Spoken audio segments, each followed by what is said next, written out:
Si beaucoup se moquaient gentiment de la chance de Didier Deschamps pendant de nombreuses années, il semblerait bien que cette époque soit révolue. Le sélectionneur des Bleus doit faire face à une avalanche de blessures depuis plusieurs mois. Premier forfait et non des moindres, le poumon du milieu de terrain N'Golo Kanté a dû se retirer en raison d'une blessure qui l'handicape depuis le début de la saison. Son compère au milieu de terrain et pièce centrale de la victoire des Bleus lors de la dernière Coupe du Monde en Russie, Paul Pogba sera également absent, puisqu'il souffre toujours de son genou. Si est donc l'intégralité du milieu qui est à revoir pour les Bleus, mais les problèmes ne se sont pas arrêtés là. Il y a environ une semaine, CIST le défenseur du Paris Saint-Germain Presnel Kimpembe qui devait à son tour renoncer au mondial, obligeant Didier Deschamps à appeler un défenseur supplémentaire. Une pléiade d'absents et si l'on pensait que c'était déjà assez, le coup de grâce est intervenu samedi soir avec l'officialisation du forfait de Karim Benzema.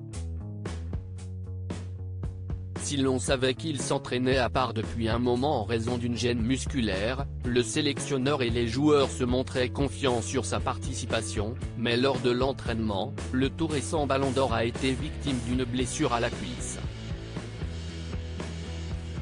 Un gros coup dur pour la France, qui va désormais devoir tout miser sur son autre star, Kylian Mbappé. Tu en avais besoin pour les matchs à élimination directe, donc je trouve ça dommageable. Il ne fallait pas le pousser, une absence qui a énormément fait parler. Et sur le plateau du Canal Football Club, l'émission consacrée au foot est présentée par Hervé Matou, un des consultants s'est montré particulièrement véhément à l'encontre de Didier Deschamps et de son staff.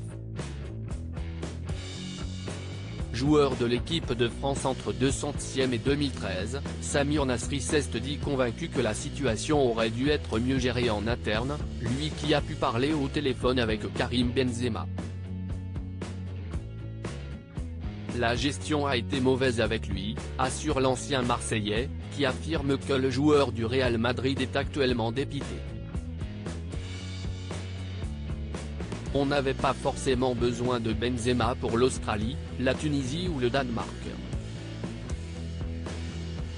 Si est un joueur qui te fait franchir un palier, tu en avais besoin pour les matchs à élimination directe, donc je trouve ça dommageable. Il ne fallait pas le pousser, conclut-il.